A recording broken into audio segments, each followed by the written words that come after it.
감사합니다. 네, 잘 오셨습니다. 잘 오셨습니다.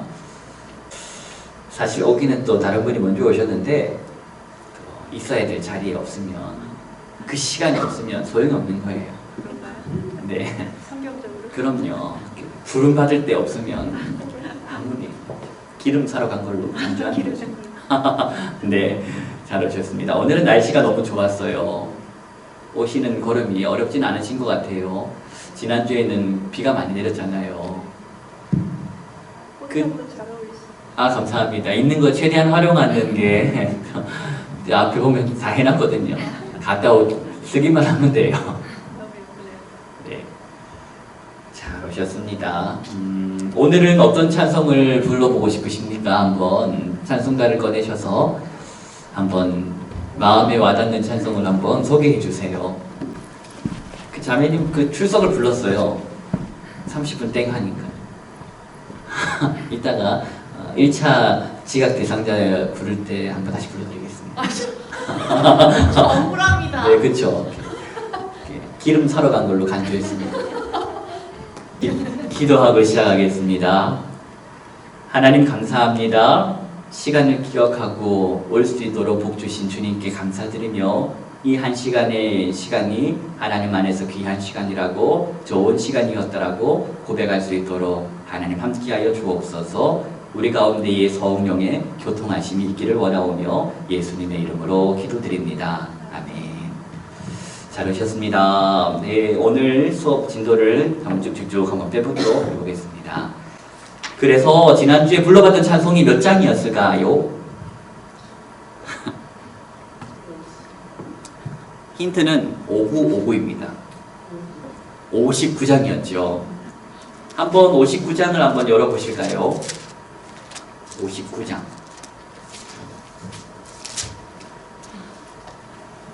이것도 이제 한번 불러볼 거예요. 무반주로. 자꾸 제가 무반주를 강조하는 이유는 찬송가가 높아요, 음이. 찬송가 악보대로 치면 사실 부르기가 쉽진 않습니다. 무난하게 부를 수가 없는 그런 음역대예요. 특별히 이 찬양은 아침에 불렀다고 전해져 내려오거든요. 한국 교회에서 아침에 새벽 기도하는데 이 찬양 부르면 안 따라 부릅니다. 진짜 힘들거든요. 그냥 뭐 이렇게 음정을 한 키를 낮춰서 부를 정도로, 옥타브를 낮춰서 부를 정도로 부르지 원키로 부르기는 참 쉽지 않습니다. 그래서 우리가 지금 좀 음정을 낮춰가지고 한번 불러볼 건데요. 기억을 더듬으시면서 한번 불러보세요. 하나님 아버지 어두운 밤 지나입니다. 시작. 하나님 아버지 어두운 밤이 지나 먼 동이 터서 밝은 아침 되니 우리가 이 시간 주님 앞에 나와 주 찬양합니다. 3절 거룩한 아버지 삼위일체 주님 구원의 사랑 한량없이 크니 영광의 주 이름 영원토록 빛나서 온 땅에 찾도다.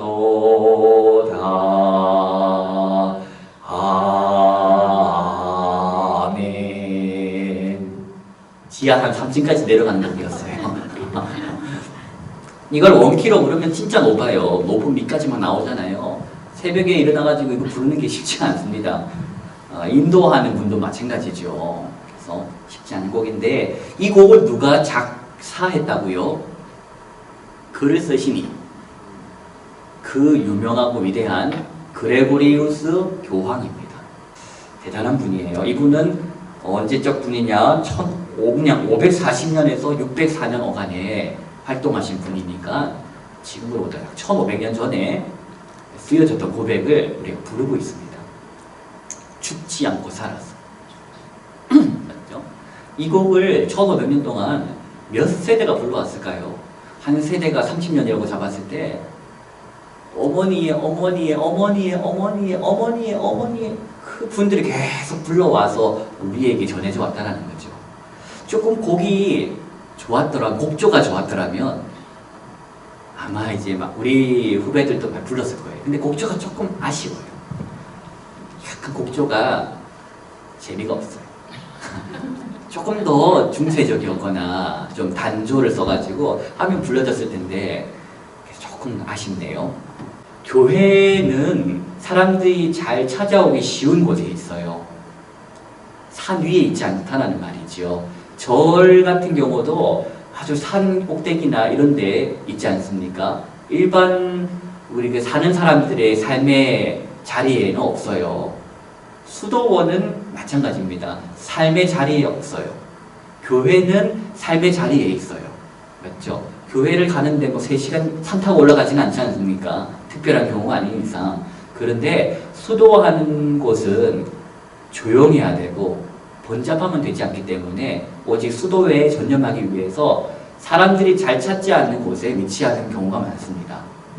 그래서 주로 어디 산 위에 있거나 산 언저리에 있거나 섬에 있거나 어쨌든 조금 구별되고 단절된 것을 좀 나타내고자 조금 외진 곳에 있습니다. 수도사들을 딱 떠올려 보세요. 여러분 어떤 그림이 생각납니까? 복장. 크게 얘기하셔도 됩니다. 다 신문 보장됩니다, 여러분. 수도사 하면 딱 떠오르는 복장이 뭐죠? 롱, 이렇게 한 벌짜리 맞죠? 그리고요. 검은색이고 또 가운데 뭐 단추 많고요. 뭐가 색깔이 있어요? 가장 큰 특징을 아직 말씀 안 하셨어요. 저는 기대합니다. 이 큰 특징을 자매님 입에서 나올 줄로. 끈액기. 그건 아닙니다. 끈보다도 제가 힌트는요. 여기에 있어요. 후드. 후드 생각하셨어요. 수도사들의 복장하면 큰 후드 맞죠? 모자, 후드티 할 때 그 후드 있죠? 이거 왜 쓸까요? 후드를 왜 씁니까? 후드도 일반적인 후드가 아니고 크잖아요. 왜 쓸 것 같습니까? 의미가 있어요. 차단이에요. 차단. 무엇을 차단하는 걸까요? 세상을 차단한다는 말인 그거는 해석을 해서 그런 거고 다른 사람들의 시선을 차단하는 거예요. 그 시각을 차단하는 거죠. 안 보고 싶어서 안 보려고 쓰는 거예요. 후드가 이렇게 크잖아요. 그럼 옆이 안 보여요. 다른 사람들도 안 보여요. 오직 시선을 차단해서 하나님만 집중해서 보겠습니다라는 의지가 그 후드에서 나타나는 거죠. 우리 활 잘 쏘시는 분 누구죠? 백발백중 외국 사람 로빈 후드. 그 로빈 후드가 로빈 훗이라지 않습니까? 그 훗이 후드예요. 후드를 주로 쓰고 다녀가지고 별명이 이렇게 생긴 거예요. 로빈 후드. 후드티를. 그게 그 배경이 바로 그 문화가 만연한 나라 아닙니까? 수도사들은 주로 후드티 큰 것은 긴 그러니까 딱 외투 같은 거 입고 다니지 않습니까? 색깔 얘기도 했어요. 무슨 색깔을 하셨죠? 검정색. 그럼 검정 색깔만 입는 수도사가 있을까요? 흰색도 본 것 같죠? 또요? 회색도 본 것 같죠? 다 나왔어요. 그 무슨 말을 하고 싶냐면요. 아까 초두에 말씀드렸는데 수도사의 계열이 있어요. 수도원의 계열이 있어요. 그 계열에 따라 가지고 흰 옷 입는 계열의 수도원이 있고 회색 옷 입는 수도원이 있고 검정 옷 입는 수도원이 있다라는 거예요. 절기가 아니라 정치해석인 거예요. 그래서 옷만 보면 아, 저 수도사님은 프란치스코 계열의 수도원에 속해 계시는구나. 제가 이거 찾아왔는데 알려드릴까 해서요. 도미니크 수도회라고 큰 계열이 있어요. 이 수도회에서는 이제 검은 복장을 입고 있대요. 그래서 검정 색깔의 옷만 봐도 아, 저분은 도미니카 수도원에 소속된 분이시구나 이렇게 알 수가 있고 또 회색 복장을 딱 보면 저분은 프란체스코 수도회에 속한 분이다. 이렇게 알 수 있다는 거죠. 흰색 딱 보면요. 흰 옷 입은 수도사님이 지나가시네. 저분은 시토 수도원에 속한 분이시구나. 이렇게 서양 사람들은 다 안다는 거예요. 우리만 모를 뿐. 우리는 패션으로 해석할 수 있는데 여름에는 흰 거 입고 계실 것 같고 겨울에는 검은 거 입으시겠다. 우리 개신교 복장이 다 그렇거든요. 우리 개신교에 지금 많이 해석하는 게 하절기, 동절기에 따라가서 목사님들 가운 색깔이 검정으로 갔다가 흰 색깔로 갔다가 그럽니다. 어쨌든 간에 그걸 가지고 수도사들의 옷 색깔을 규정하면 안 되겠고 수도원의 정체성을 색깔에 담아내고 있습니다. 이제 이 강의를 들으셨으니 여러분들은 영화를 볼 때에 반지의 제왕이나 뭐 이런 배경의 영화를 볼 때 복장을 보면서 이 수도사는 색깔만 보니까 프란체스코 수도원에 속한 분이다. 흰 색깔이는 시토 수도원에 속했구나. 분별할 수 있게 됩니다. 아는 척을 할 수 있어요, 여러분들. 자, 어떤 분이냐면요, 바로 이 사람입니다. 오늘 이 사람 이야기가 교재에도 나와 있거든요. 자, 보시면 수도원 운동가 신비주의라고 해서 버나드라고 하는 사람과 휴라는 사람이 있습니다. 이 버나드라는 발음은 베르나르라고도 할 수 있죠. 발음의 차이일 뿐입니다. 어떻게 생기셨습니까, 여러분? 헤어스타일이 마음에 들어요? 이런 헤어스타일의 남편 아주 모자 아닙니다. 헤어스타일로 연출한 이렇게 머리 스타일 좋죠. 다 비었죠. 앞에 앞머리만 남겨두고 뒤에는 싹 밀어버린 아주 사랑이 넘치는 그런 헤어스타일입니다. 이분이 강조한 게 사랑이에요. 그래서 온몸으로 사랑을 표현하고 싶어서 우리가 이렇게 잘 기억하시라고 사랑. 버나드는 키워드가 사랑이다. 이런 것들 좀 이따 설명해 드릴 거고요. 그 아래에 있는 분의 그림도 보겠습니다. 이름은 휴입니다. 신비주의가 뭐냐라고 물어봤을 때 여러분이 딱 떠오르는 게 있을 거예요. 뭐가 떠오릅니까? 신비주의. 환상. 또 뭐가 떠오르세요? 신비주의 하면 뭐 천사? 약간 조심스럽지요. 왜냐하면 신비주의 하면 우리가 좋은 선작용을 생각한 것보다도 부작용을 우리가 조금 경계하는 게 우리의 지금 갖고 있는 체질이기 때문이지요. 누가 가는데 하나님과 뭐 직통 전화하듯이 막 대화하고 천사가 보인다고 뭐 귀신이 보인다고 하면 좀 가까이 하기에는 좀 어렵지 않습니까? 꿈에서 봤는데 집사님 꿈에서 나왔대 하면서 갑자기 뭐 시나리오를 막 얘기하거나 오늘 그 사람하고 만나지 마. 혹은 오늘 약속 다 취소해버려. 집에만 가.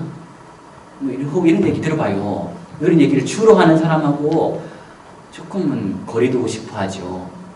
신비주의 하면 우리가 그런 생각을 하는데 원래 신비주의는 뭐냐? 어떤 걸 신비주의냐? 하나님하고 나하고 하나가 되기를 힘쓰는 그러한 삶을 신비주의라고 하는 거예요. 대표적인 인물이 두 인물인데 버나드는 하나님의 사랑을 연구하면서 사랑을 통해서 내가 하나님과 하나가 될 수 있다고 주장했고 휴는 하나님을 아는 지식을 통해서 하나님과 하나가 될 수 있을 거라고 생각했습니다. 근데 그 두 사람의 공통점이 하나 있어요. 한편 버나드와 휴 모두는 하나님과의 연합을 위해서 겸손이 정말 중요하다라고 강조했습니다. 그러니 사실 버나드와 휴도 겸손이라는 걸 통과해서 하나님과의 연합을 추구했다라고 하는 겁니다. 버나드는 하나님과 연합하기 위해서 사랑이 필수라고 믿었고 휴는 하나님과의 연합을 위해서는 하나님에 대한 지식이 필요하다고 했다. 하지만 둘 다 강조했던 것은 겸손이다 라는 것을 우리 신비주의 운동에 큰 영향을 끼쳤던 버나드와 휴의 이야기를 통해 배울 수가 있습니다. 버나드는 11세기 유럽의 교권과 속권에도 깊은 영향을 끼쳤다. 이 말은 이런 뜻입니다. 버나드가 한마디 하면 교황도 무시 못하고 황제도 무시 못했다 라는 겁니다. 이 버나드가 입김이 얼마나 셌냐면 자기는 황제도 아니고 자기는 교황도 아닌데 교황도 황제도 버나드 눈치를 보았다. 버나드는 그만큼 영향력이 있었던 사람이다 라고 하는 것이죠. 넘어가 보겠습니다. 36페이지입니다. 버나드가 언제 죽었냐면요. 1153년 8월 20일 글레르고에서 잠들었다고 합니다. 그래서 역사가는 버나드에 의해 그리스도의 군사, 위대한 설교가, 교황들의 조언자, 왕들의 추기경들의 상담자, 한마디로 큰 권세에 있었다. 아주 그런 걸 표현하고 있습니다. 그래서 밑에 보시면 500여 통의 편지를 통하여 비롯하여 찬송가, 설교, 주석 등 많은 저서를 남겼다. 오늘까지도 영향을 끼치고 있다. 버나드의 신비주의 보겠습니다. 아래단에 보시면 버나드는 해가지고 하나님의 사랑만이 인간을 죄에서 온전히 자유롭게 할 수 있다고 믿었다. 퀴즈 나갑니다. 휴는 무엇을 강조했었죠? 지식, 하나님을 아는 지식이 중요하다라고 믿었습니다. 퀴즈 나갑니다. 버나드와 휴의 공통점 키워드 겸손입니다. 자, 넘어가 볼게요. 오른쪽 37페이지 보겠습니다. 보시면 위에 보시면 버나드에게 예수 그리스도는 하나님의 사랑의 구체적인 표현이었다. 그리스도가 바로 하나님 사랑의 결정판이었다라는 것이지요. 그래서 죄에서 구원하기 위해서 성령을 수신하신 예수 그리스도에 대한 사랑은 곧 하나님에 대한 사랑이었다라고 믿었고 겸손 키워드 나왔습니다. 버나드에게 겸손과 사랑의 목적은 오직 하나님과 하나 되기 위함이다. 신비주의가 무엇이다라고 물으시면 하나님과의 하나됨을 추구하는 것이다 라고 말씀하시면 됩니다. 그러니 신비주의를 해가지고 환상을 보고 소리를 듣고 하나님을 무슨 보고 천사를 보고 이런 것이 신비주의를 뜻하는 것이 아니고 신비주의는 내가 하나님과 어떻게 하면 연합을 이룰 수 있을까? 어떻게 내가 하나님 안에 하나님이 내 안에 이런 온전한 충만함을 삶 가운데 경험할 수 있을까를 추구하고 훈련하고 고민하는 것이 신비주의 운동이라는 것입니다. 버나드는요 사랑의 4가지 단계가 있다고 했습니다. 그 얘기가 책에 나와 있는데요. 어디 나와 있냐면 책을 썼는데 그의 책 가운데에 사랑을 4단계로 구분합니다. 버나드 얘기예요. 가장 낮은 단계의 사랑이 있는데 이것은 나를 위해서 나를 사랑하는 단계가 사람 중에서 가장 낮은 단계랍니다. 나를 위해서 나를 사랑해야지 라는 그 단계가 가장 낮은 단계. 그 위의 단계는 뭐냐? 드디어 하나님께서 베풀어 주신 것으로 인해서 하나님을 사랑하는 단계. 하나님이 나에게 이것을 주시니 감사합니다. 하나님 사랑합니다. 이게 바로 4단계 중에서 밑에서 2번째 단계라는 겁니다. 3번째 단계는 뭐냐면요. 하나님이 어떤 분이신지 그 존재를 깨닫고 하나님을 사랑하는 단계랍니다. 아, 하나님이 이런 분이셨군요 하고 성경을 통해서 배우지 않습니까? 그래서 하나님의 그 존재를 깨닫고 사랑하는 단계. 3번째 단계. 가장 높은 단계가 바로 이 단계인데 뭐냐면요. 하나님을 위해서 못난 자기 자신을 사랑할 수 있는 단계. 내 모습 보면 형편없어. 나는 어제도 결단했는데 오늘도 넘어졌어. 정말 나는 빵점이야. 해서 나를 미워하는 게 아니라 하나님을 위해서 이 못난 자기 자신을 사랑할 수 있는 단계가 가장 높은 단계라고 하는 거죠. 바로 저와 여러분이 이 단계를 깨달아야 됩니다. 왜냐하면 신앙생활 하면 할수록 스스로의 못난 부분에 대해서 좌절하는 경우가 많거든요. 우리는 성경을 통해서 알아요. 하나님 날 사랑하시는지 성경에 써 있다면서. 그런데 하면 할수록 나 너무 자신을 보면 좌절하는 거예요. 절망하는 거예요. 정말 이 1년 지나도 2년 지나도 바뀌지 않는 이 못난 덩어리. 그래가지고 하나님을 미안해가지고 내가 하나님한테 미안해가지고 내가 하나님을 봉사를 못하겠다. 하나님을 미안해가지고 내가 교회를 못 가겠다. 그런 경우가 생겨요. 회의가 찾아오거든요. 근데 4번째 단계를 말해야 됩니다. 그 하나님을 위해서 나를 사랑할 줄 알아야 되는 거죠. 하나님이 나를 위해서 하신 일들이 엄청난데 그 나를 내가 미워하면 하나님이 마음이 찢어지죠. 그래서 내가 하나님을 진짜 사랑하기 때문에 나를 사랑해야지 라고 일어서는 단계가 4단계라는 겁니다. 여러분, 그러니까 그 스스로 거울 보면서 혹은 신앙생활 하시면서 좌절이 찾아오거든. 이 버나드의 4번째 단계를 생각하세요. 진짜 지질이다. 정말 답이 없다.